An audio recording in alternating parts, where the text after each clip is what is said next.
नमस्कारम अद्य वयम संस्कृत भाषायां कर्ता कारकस्य विषय पठिष्यामः। आज हम कर्ता कारक के बारे में पढ़ेंगे। कर्ता क्रिया को करने वाला जो होता है उसे कर्ता कहा जाता है।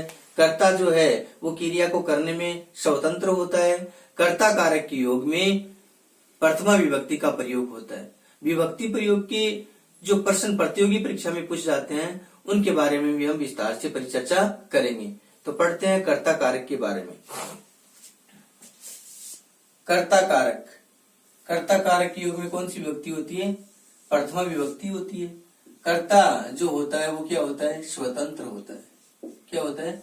स्वतंत्र होता है, यानी क्रिया को करने में जो स्वतंत्र होता है उसे क्या कहा जाता है? कर्ता कहा जाता है।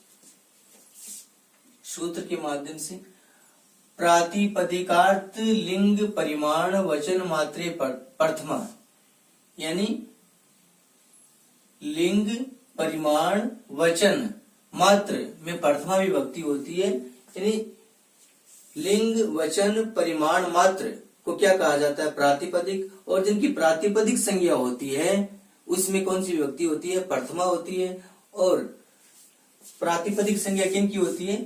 लिंग परिमाण वचन और मात्र की प्रातिपदिक संज्ञा होती है। और लिंग वचन परिमाण मात्र में कौन सी विभक्ति होगी? फिर प्रथमा विभक्ति होती है। जिसकी सत्ता सुनिश्चित हो, अर्थात जिसका लिंग सुनिश्चित हो, वे सभी प्रातिपदिक के उदाहरण होते हैं। यानी वे सभी प्रातिपदिक के अंतर्गत आते हैं।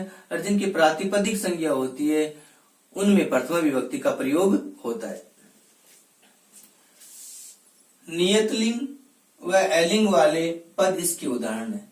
नियत लिंग का तात्पर्य क्या होता है? लिंग से होता है। लिंग में संस्कृत भाषा में जो लिंग होते हैं वो तीन होते हैं: पुल्लिंग, स्त्रीलिंग और नपुंसकलिंग। ये किसके अंतर्गत आते हैं? प्रथमा विभक्ति में। जैसे कृष्ण है, गुरु, हरि। स्त्रीलिंग की बात करें, श्री, रमा, उमा। प्रथमा विभक्ति जो स्त्रीलिंग है उसमें क्या है? प्रथमा विभक्ति का जो एक वचन होता है उसमें विसर्ग नहीं लगता है।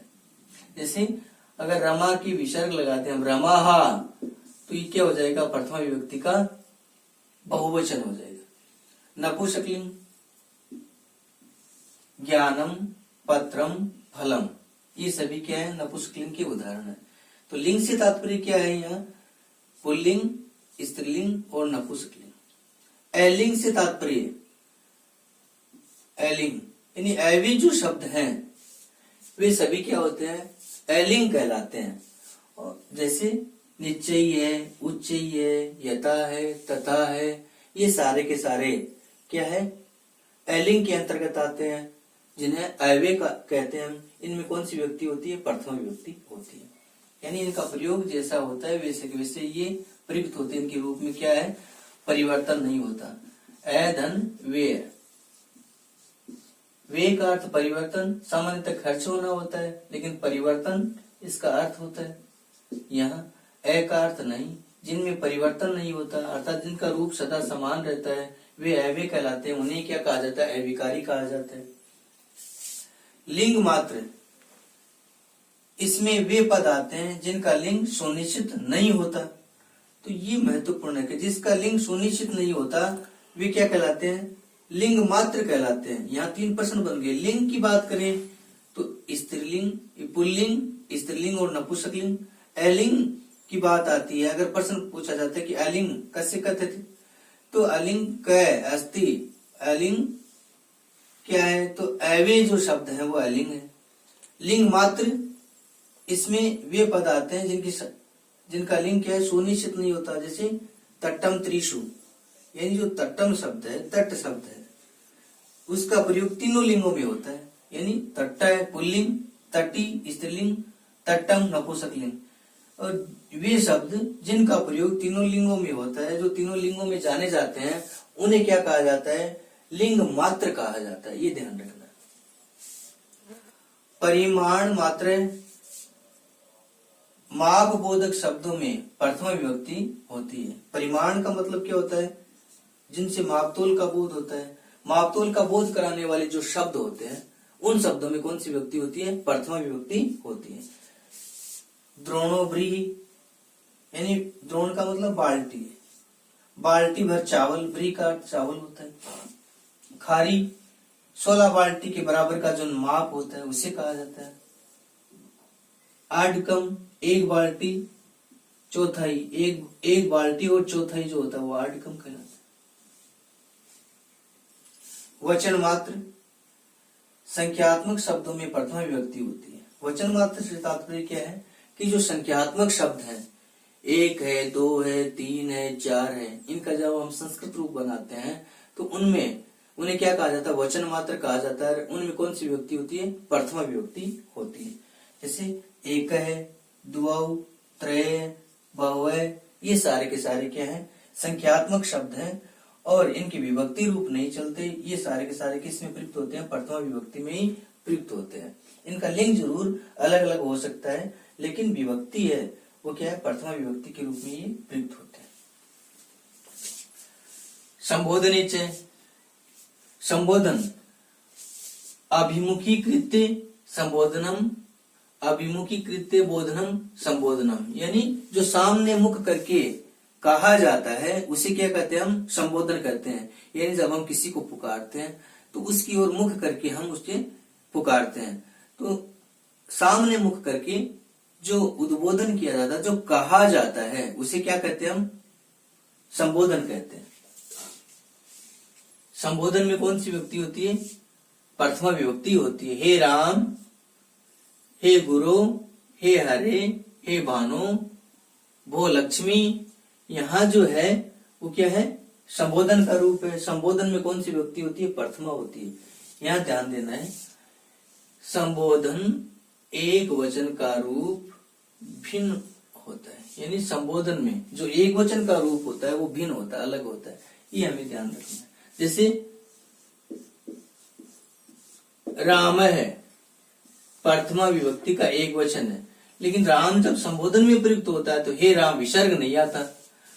और जब हम द्विवचन में लिखते हैं तो द्विवचन का रूप है ना प्रथमा विभक्ति के समान होता है। हे राम, हे रामौ, हे रामा, हे रामा, ये तो ये जो है रामौ और रामा, ये द्विवचन प्रथमा विभक्ति का, और ये प्रथमा विभक्ति का क्या है? बहुवचन है। क्या है? बहुवचन है। लेकिन संबोधन में जो एक वचन होता है वो क्या होता है? भिन्न होता है। इसलिए उसे क्या कहा जाता है? एक वचनम संबुद्धि कहा जाता है। ये महत्वपूर्ण प्रश्न है। संबोधन का जो एक वचन का रूप होता है वो अलग होता है, भिन्न होता है, इसलिए उसे क्या कहा जाता है? एक वचनम संबुद्धि कहा जाता है। उक्त कर्तरी कर्मणि च प्रथमा, उक्त कर्ता और कर्म में प्रथमा विभक्ति होती है। उक्त कर्ता किसे कहा जाता है? उक्त कर्ता जो कर्तृवाच्य का कर्ता होता है उसे उक्त कर्ता कहा जाता है। क्यों कहा जाता है? क्योंकि कर्तृवाच्य के कर्ता में प्रथमा विभक्ति होती है, और जिस कर्ता में प्रथमा विभक्ति होती है उसे क्या कहा जाता है? उक्त कर्ता कहा जाता है। उक्त का अर्थ क्या होता है? कहना होता है। उक्त का अर्थ क्या होता है? कहना होता है। तो कर्तृवाच्य का कर्ता उक्त कर्ता कहलाता है। सह पाठम पठति, यहाँ सह सर्वनाम शब्द तद, उसका पुल्लिंग रूप है, प्रथमा विभक्ति का एक वचन है। सह तौति।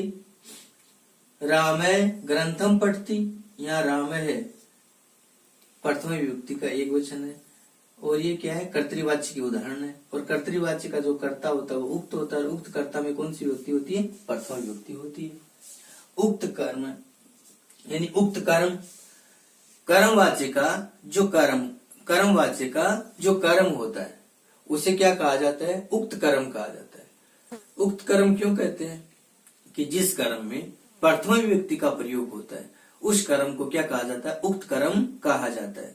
और कर्तृवाच्य से जब हम कर्तृवाच्य से जब हम कर्मवाच्य बनाते हैं तो कर्तृवाच्य से कर्मवाच्य बनाते समय जब हम वाच्य परिवर्तन करते हैं तो कर्तृवाच्य का जो कर्ता होता है उसमें तो तृतीय विभक्ति का प्रयोग होता है, और कर्तृवाच्य का जो कर्म होता है उसमें तो द्वितीय विभक्ति होती है। लेकिन कर्मवाच्य का कर्म होता है उसमें कौन सी विभक्ति होती है? प्रथमा विभक्ति होती है। और जिस कर्म में प्रथमा विभक्ति होती है उस कर्म को क्या कहा जाता है? उक्त कर्म कहा जाता है। इसलिए कर्मवाच्य का जो कर्म होता है उस कर्म को क्या कहा जाता है? उक्त कर्म कहा जाता है। रामेण ग्रंथ पठ्यते, राम के द्वारा ग्रंथ पढ़ा जाता है। तो यहाँ कर्मवाच्य है क्योंकि इसमें ग्रंथ कर्म है। तो कर्ता में तो यहाँ क्या हो गई? कर्मवाच्य में तृतीय हो गई। लेकिन जो कर्म है उसमें कौन सी विभक्ति है? प्रथमा है। और कर्मवाच्य का जो कर्म होता है उसमें प्रथमा विभक्ति होती है, इसलिए उसे क्या कहा जाता है? उक्त कर्म कहा जाता है। इसी प्रकार मया संविधान पठ्यते, मेरे द्वारा संविधान पढ़ा जाता है। तो संविधान जो है वो कर्म है। और कर्म में कौन सी विभक्ति यहाँ? प्रथमा है। क्यों है? क्योंकि ये कर्मवाच्य का कर्म है। कर्मवाच्य का जो कर्म होता है उसमें प्रथमा होती है और उस कर्म को क्या कहा जाता है? उक्त कर्म कहा जाता है।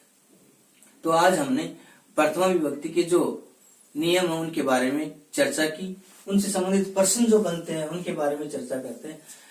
एक तो प्रातिपदिक के लिए कहा जाता है, तो ये है लिंग परिमाण वचन मात्र को क्या है? प्रातिपदिक कहा जाता है। और जिनकी प्रातिपदिक संज्ञा होती है उनमें कौन सी विभक्ति होती है? प्रथमा होती है। लिंग के अंतर्गत क्या आएगा? पुल्लिंग, स्त्रीलिंग और नपुंसकलिंग आएगा। अलिंग की बात करेंगे हम तो अलिंग में अव्यय शब्द आएंगे, यानी अव्यय शब्द जो हैं वो अलिंग में आएंगे। उनमें कौन सी विभक्ति होती है? प्रथमा होती है। लिंग मात्र की बात करते हैं, लिंग मात्र को क्या कहा जाता है? तट्टम त्रिशु, यानी त्रिशु कहा जाता है। जैसे इसके उदाहरण है कि जिसके रूप तीनों लिंगों में चलते हैं, यानी जिस शब्द का प्रयोग तीनों लिंगों में होता है, स्त्रीलिंग में भी, पुल्लिंग में भी और नपुंसकलिंग में भी। जैसे तट, तटी, तटम।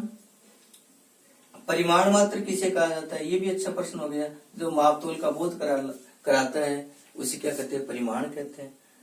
और अच्छा प्रश्न ये और हो गया कि एक वचन मात्र जो है उसमें कौन सी विभक्ति होती है? तो एक वचन, द्विवचन, ये न होकर के जब हम संख्यात्मक बात करते हैं, एक है, दो है, तीन है, चार है, पांच है, तो वहां प्रथमा विभक्ति का ही प्रयोग होता है। संबोधन का ये प्रश्न अच्छा बन गया। अभिमुखीकृत्य बोधनम, खालिस्तान आ गया। संबोधनम, जो सामने मुंह करके हम पुकारते हैं किसी को, तो क्या कहलाता है? संबोधन कहलाता है। संबोधन में कौन सी विभक्ति होती है? प्रथमा।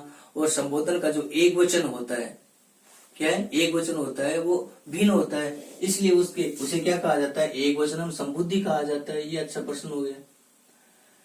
उक्त कर्तरी और उक्त कर्तरी कर्मणा च प्रथमा, उक्त कर्ता और कर्म में प्रथमा होती है। उक्त कर्ता किसे कहा जाता है? उक्त कर्म किसे कहा जाता है? ये भी अच्छा प्रश्न है। कर्तृवाच्य का जो कर्ता होता है उसे उक्त कर्ता कहा जाता है। कर्मवाच्य का जो कर्म होता है उसे उक्त कर्म कहा जाता है। शेष से स्वयं पठिष्यामि। धन्यवाद। सत्यमेव जयते।